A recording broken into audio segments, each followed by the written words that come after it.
One of the most disputed questions in the Christian religion is the existence of purgatory, a place after death. Although not all Christians believe this view, we'd like to share with you today the astounding words of Maria Sima, who had numerous interactions with the spirits of the dead throughout her life as a result of her mystical experiences. In addition to proving the validity of purgatory, these spirits gave a thorough account of what happens to each of us after death. If you're still unsure whether or not purgatory exists, I recommend watching this video from start to finish. The following is an excerpt from Maria Sima's book, Get Us Out of Here. We'll go on this incredible journey together. Many thanks. So, what is purgatory exactly? Every soul passes to purgatory because it has unfinished business in this life and needs to make amends before joining heaven with Jesus. Many people are interested by purgatory but know nothing about it, leaving them vulnerable to occult practices when they are alone and without spiritual guidance. Widespread misperception is that purgatory is only a state, because it is clearly a location. This is only partially correct. Awaiting God is a season of waiting, and the greatest sorrow for souls is the unfulfilled longing that occurs during this time. This happens to all souls, regardless of how advanced they are. Although there are 3 degrees of purgatory, I see souls with few prerequisites for release and entry into heaven. There are 2 reasons I know this is true. The first reason I went to a house was because strange things were happening in the middle of the night. After the owner's wife died, he summoned me to his home. I was prepared to spend the night at his house in the hopes of being of aid, and I was not kept waiting long. Bangs and thumps, both loud and obnoxious, began to reverberate through the passageway. In response to my usual question, "What can I do for you?" the din increased, and out of nowhere, a massive serpent quickly sucked the life essence out of the beast, an animal I had never seen before. The scene faded away after that. I was sweating profusely from beginning to end, indicating that I was really afraid. After I told someone who had witnessed something similar, she was able to identify the first beast. The animal in question was a hippopotamus, which symbolizes inflexibility. This in no way implied that the lady was a hippopotamus in purgatory. Simply said, it allowed me to make sense of things. After considerable discussion with the widower, the reality of his wife's 30-year enmity toward another woman became obvious, despite the second lady's desire to reconcile. Because of her intransigence, she fell into the lowest depths of purgatory, from which I have yet to rescue her.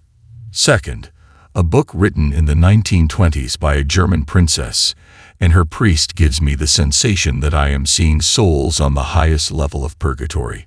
This woman witnessed awful things during her many years of interaction with the underworld, which I can only guess were much more excruciating than what I have endured.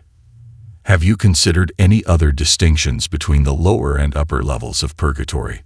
Satan is unable to attack souls at higher levels, although he can do so at lower levels. Although our tribulations on earth stop at death, our prayers, masses, and good deeds will not benefit the souls in the lowest section of purgatory until they have atoned for their sins. Dealing with Satan's relentless attack is one of these hardships. Diseases in hell are as diverse as the symptoms we experience on earth, ranging from minor irritations like rashes to devastating pandemics. The top levels of purgatory are unharmed by the flames. Can we stop the devil's attacks on the lower purgatory souls by prayer? There are various levels between the basic ones, especially when we directly address St. Michael the Archangel and the lesser angels. Because each soul travels there in its own unique way, the answer is yes, there are many. Every level of misery exists, from the most severe to the most moderate.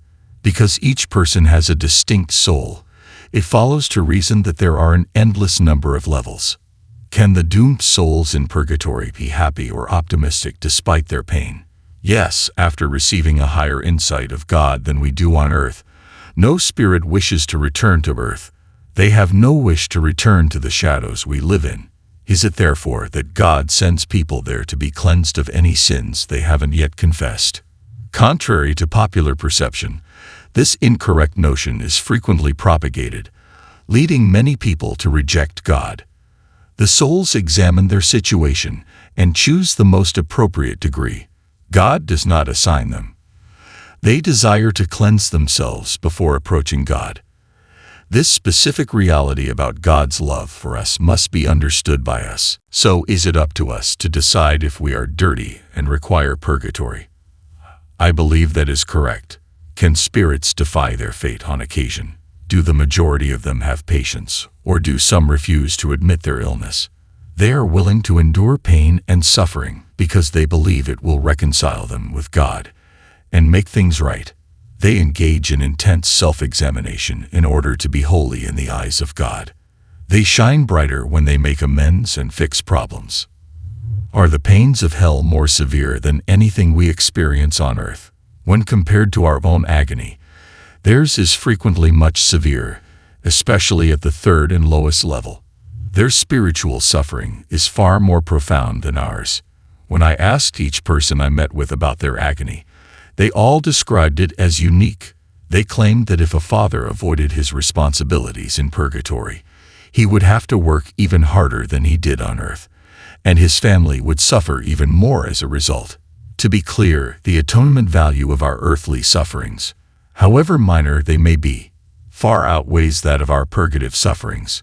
Is the existence of purgatory evidence that there are physical sites on earth where souls reside? Indeed, it appears that the majority of their gatherings occur near altars and the locations of their deaths. I know a woman from Launstein who only saw them at the altar and knew they had gone to paradise the moment they left. Purgatory comes to us, not the other way around. Rather of a single location, it has a variety of locations, each with its own set of conditions. Are heaven and hell also locations, if purgatory is a vast area with many locations?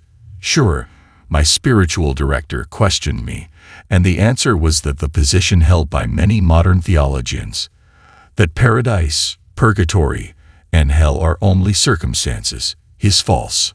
Furthermore, all three are located. After how many years in purgatory may a person's soul be admitted to heaven? Oh, there is a big range. After death, some ghosts go after 30 minutes, while others remain till the end. According to the souls, the average lifespan is approximately 40 years. Will there be a last day? Yes. Do you suppose souls in purgatory may see and communicate with one another? They have a sixth sense that tells them other spirits are around and that they are not alone. Are they able to read when a huge number of people collaborate for a shared purpose?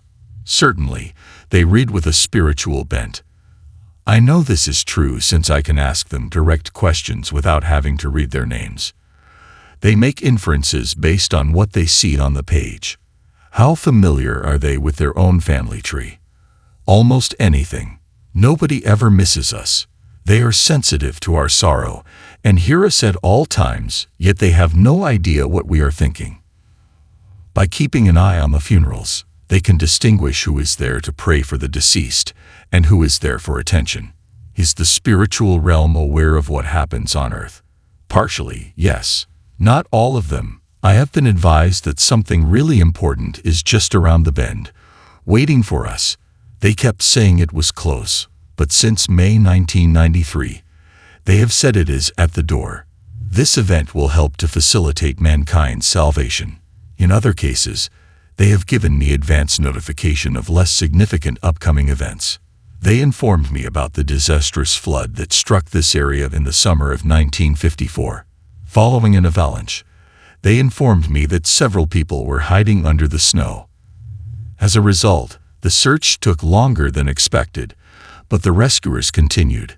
Their rescue happened 2 days after I prayed for them. The concept that time ceases after this life is common, but you claim that in purgatory, individuals seek for God. What gives birth to this seeming conflict?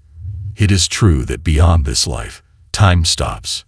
However, when it is stated that a soul must endure purgatory for a specified amount of time, it is merely because we cannot appreciate the gravity of the penalty until we know how long it will last. The spirits can convey that they still have more anguish to go through, that they are not totally free, or that they are experiencing less pain right now. Their use of time and the number of holy masses expresses the severity and breadth of their pain. Is there a physical shape for souls in purgatory, or is it more of a spiritual one? They claim to be unaware that they are not physically present. They can appear dressed and healed due to their altered forms. Afterlife residents lament the mistakes they made while on earth. Do they regret what they did not accomplish while on earth? Yes, I agree. They regret passing up those opportunities to serve God and others when they consider the good that could have resulted from them. After death, we lose our ability to perform good deeds, and those in purgatory lose their ability to accumulate merits. It is said that the angels are envious of human ability to do good for God and earn merits because they are unable to do so themselves. What happens if someone believes in purgatory yet continues to sin because they do not believe the repercussions are harsh enough? They will feel much more regret than someone who commits the same offense without considering purgatory. To what extent has your experience served a greater purpose? This is all God's design for me, and I hope that through my apostolate, people will realize how this life is truly a means to an end. Earning a seat in paradise. Doing good deeds for one another is the path to attaining oneness with God, which will benefit us both in this life and the next. When we look at life through this lens, it becomes more meaningful to each of us. But the absurdity of many people's existence is magnified. Viewed in this light, God's limitless love and the astounding beauty of life made possible by His grace become crystal evident. As a result, if people wish to be a part of the divine will and experience its beauty, what I see should and may provide them with a clear and unmistakable path forward. To summarize, what have you taken away from this great experience over the years? To offer God my complete love. Maria Sima's statements have surely struck a chord with each of my loving family members. Please share your ideas in the comments, and if you want to be a part of this community of believers and prayers, you may subscribe to our channel and never miss a video. We ask that God bless everyone.